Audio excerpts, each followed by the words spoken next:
This is Joel Grosdesir, fresh out of jail. He's talking to his friend Cater about how hard it is to find a job for an ex-con. Cater works for a building company and says he can try and find something, but Joel is not too excited about that. This is his half-brother, Regis. Working for the mayor, he's constantly caught between two opposite worlds, while the lady in front of him and her 5 children are facing eviction.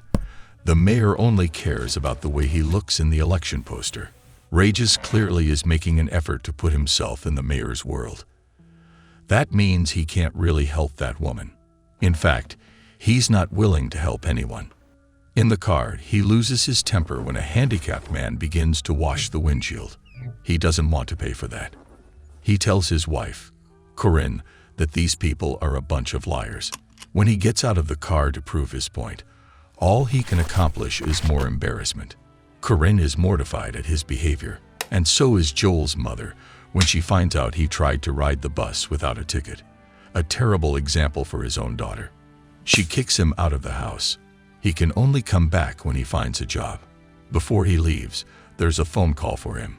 It's from the same person who has just called Regis, their uncle. He wants to let them know that their father is very ill and probably does not have very long. Corinne is surprised to hear she has a father-in-law at all. She's been told that he died long ago. Regis says the old man was never there for him. There's no reason to fly all the way to the West Indies to attend a stranger's funeral. His wife says he must go. If he refuses, she'll go in his place and make sure to come back with a nasty STD. She leaves the table in tears, saying that she can't even recognize him anymore. At the airport, the brothers bump into each other by coincidence and realize they're headed to the same place. They haven't seen each other in 20 years. Regis tells him about his cushy job and the riverside house he's just bought. Joel keeps the focus on the fact they both have a 9-year-old daughter, since that's probably the only thing they have in common. When they get to the address, Uncle Jocelyn is there to welcome them. He's the one who called before, and he says they're just in time. Their father is near the end. To their surprise, the room is full of young people. Jocelyn explains that their father traveled a lot. Those are all their half-sisters. The old man begins to shout female names, and Jocelyn says he is reliving his life. It's a very long list. Old Timer had lots of fun. When he sees his 2 sons, he recognizes them and apologizes for being a bad dad. To make it up for them, he wants them to have something. Now that old man really has their attention. Just before he dies, he mentions the Grosdesir treasure. It's just that there are many kinds of treasure. This one is more of the sentimental kind. It's their ancestors' certificate of manumission, the document that made them free from slavery back in the 18th century. Jocelyn advises them to keep it safe so they can pass it on to their own children. That is the family's proudest possession. Neither son can hide their deep disappointment. Regis tries to see the bright side. No inheritance, no paperwork. He'll get back sooner. Joel is not so quick to shrug it off. He suggests selling it to a museum. They could still make some cash out of the old devil. Regis says this is not even that unique. Hundreds of slaves once had that document, and surely the museums already have more than enough samples from smarter heirs who sold it earlier. Discussing all of this in front of their aunt, they totally fail to notice that the woman is fuming. Then Regis says they should respect their dad's wishes. If they'll keep it, they'll have to share it. To the lady's complete horror, he tears the document in half. And then Joel says, "Don't forget our sisters." Laughing hysterically, they proceed to completely destroy the certificate. Now Auntie has no choice but to educate these clowns. They wake up outside, in the middle of a vast field. Regis begins to complain immediately. He says this is probably thanks to whatever Joel was smoking last night. That's the only way to explain why they don't remember getting there at all. After noticing that their phones are not working, they see a man running. He looks terrified. Joel says that man is black, and so are they, which means they should run too. Regis says no. He hasn't done anything wrong and has no reason to run like a madman. That's when the white men arrive, and the two brothers end up in a cage. Joel says these guys must be undercover cops, and that's why they are wearing such weird clothes. Regis tries to argue that he hasn't smoked anything, but the white dudes just ignore that. One of them says, in a casual tone, that what usually solves this kind of problem is amputation. Having no feet makes it hard to run away. The other one reminds him that these two are about to be sold, and that means they must be in one piece. Regis and Joel just can't believe their ears. At the market, two things set the brothers apart from the rest: their underwear and the fact that they are the only ones crying profusely. After some time, they're the only two left. The seller offers them for the price of one. A man named Jourdain accepts that offer and takes them both. He shows them their new home. It's like they have fallen into an illustration from a history book. Henry is instructed to take Joel to the fields and Regis to the kitchen. They'll also be renamed as Gideon and Gaspard. In the house, a little boy is assassinating the piano under the applause from family and friends. His name is Victor, and he is Jourdain's son. His sister is blind, and she's about to marry a young man that everyone swears is very good-looking. In the fields, Joel is introduced as Gideon to a man who's probably not named Isidore either. Henry is almost amused at the newcomer. His inability to complete any significant task is remarkable. Snapping back at the taskmaster, Joel calls him a racist. The man looks puzzled at the new term. Meanwhile, the family is having an opulent dinner. Little Victor wants to take the leftovers to the slaves, but the grown-ups laugh at the idea. Regis and his kitchen partner Rosalie are standing on the corner, so he hears them say that black people don't eat the same thing as they do. It would harm their bodies to ingest sophisticated delicacies like that.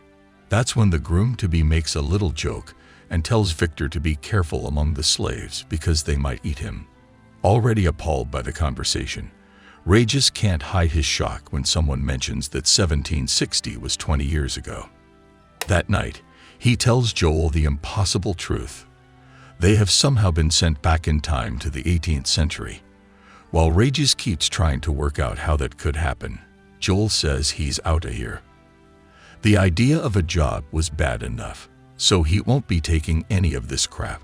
His brother points out that the dozens of slaves they've met today never made the decision to stay here. If they don't run, there is probably a good reason. Joel says he's just a coward. Meanwhile, Mr. Henry talks to Jourdain about the new guy in the fields. He says maybe he should be chained at night to prevent any foolish attempts. But then Mrs. Jourdain and her guests begin to mock Henry because of the way he smells. He obviously resents that and leaves that room as soon as he can. Now Joel has already convinced Regis to come along. Realizing that they'll soon be lost, they begin to fight about their navigation skills. That's when they see a ghostly face appearing in the middle of the woods. Scared to death, they get back in their hut and postpone the escape. Next morning, there's some kind of mandatory religious service. The priest says they must work hard and obey their master. That's their only hope of salvation. Raising his hand, Regis asks about that part where God makes people all the same. The holy man shoves the Bible into his face, pointing at a random versicle, and tells him that it says there, black people must obey the white. But it doesn't say that, of course. It actually says that Jesus was eating out with his buddies. Surprised to meet a slave who can read, the priest abruptly ends the service and tells them all to get back to work. Jourdain is now talking to a merchant, Isaac. He has brought perfume and wine for the upcoming wedding, but he forgot the fabric he had ordered. So he'll be back in 2 days. It's not long until Joel gets in more serious trouble. Henry makes sure to have him punished in front of everyone. Regis thinks that this is bound to happen to guys like his brother, who can't follow the rules to save their lives. In this case, quite literally. In the afternoon, Jourdain wants to see him in his office. The priest had told him all about the Bible incident, and he wants to see for himself that Regis can really read.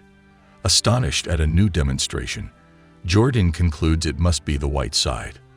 It makes him smarter. Then he offers him a chance to be a commander. It's like some kind of boss to the other slaves.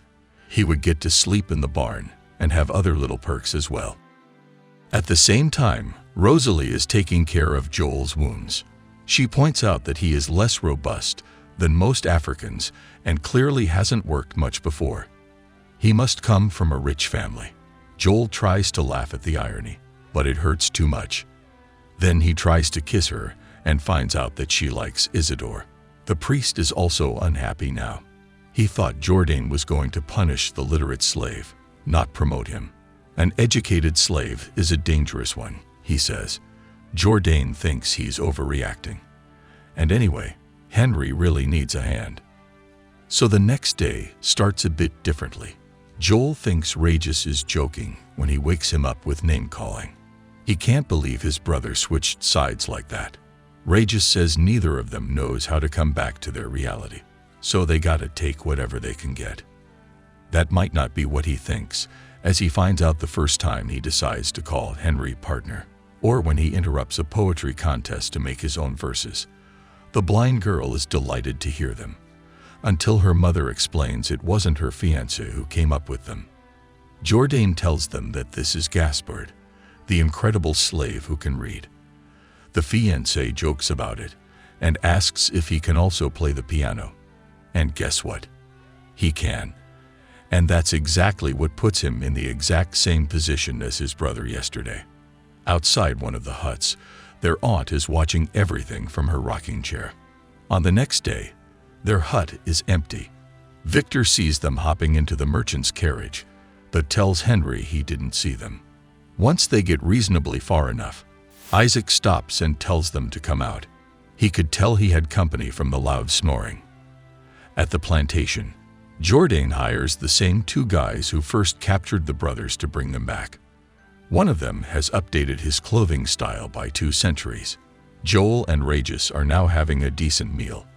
They ask Isaac why he's being nice to them, and he explains that he is Jewish. His people also suffer discrimination. Joel begins to protest about Palestine, but Regis politely reminds his brother that this is not going on. In fact, when Isaac mentions the horrors against his people, he's actually talking about ancient Egypt and stuff like that. He has no idea of the horrors yet to come. When they hear the slave hunters coming, Isaac lets them get out the back door. They run to the beach and get on a boat just in time. Their little vessel gets smaller and smaller in the middle of the vast ocean, and then we see a huge ship coming their way. Slave traders, of course. Captured once again, the brothers are briefly for sale until those psychos show up and put them back in chains. But on their way back to the plantation, something strange happens. Remember that ghostly face in the middle of the night. They're surrounded by similar ones now. By nighttime, the slave hunters are hanging from a branch. These are the Maroons, former slaves who ran away and began their tribe.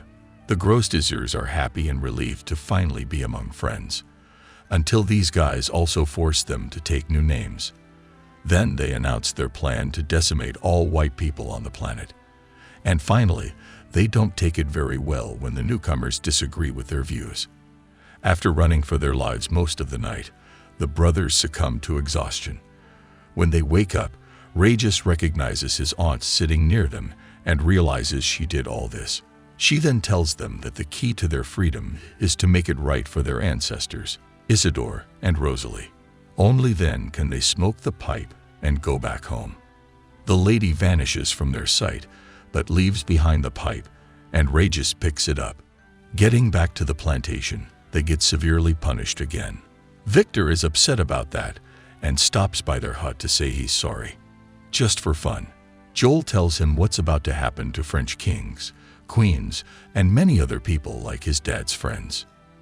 At night, the boy repeats all that during his sister's wedding. The guests think the boy is joking, but his dad sends him to his room just in case. Meanwhile, there's a parallel party going on, with lots of stolen rum. The idea is to get those ancestors in the mood to start a lineage, but Isidore and Rosalie pass out too soon. But the two idiots simply conclude that their work is done. And before smoking the pipe, they want a little taste of revenge. So they invade the wedding party, slapping guests and breaking stuff. Joel even kisses the blind bride. Unfortunately, nothing really happens when they smoke the pipe. Regis realizes it's not the same pipe and someone must have stolen the magic one from him. Anyway, now they're in deep trouble. Thrown in a dungeon, they are to be executed tomorrow morning. Believing this is their last night, Joel confesses that he's a broke ex-con, and Regis tells him about the problems with his marriage.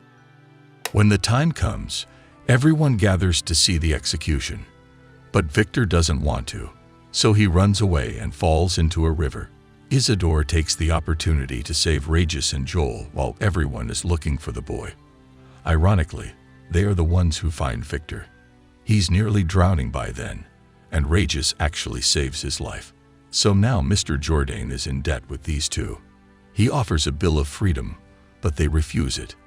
They want him to free Isidore and Rosalie instead. Astonished at such generosity, they say goodbye and leave. Regis and Joel resume their miserable lives as slaves, until one day Henry is smoking a very familiar pipe.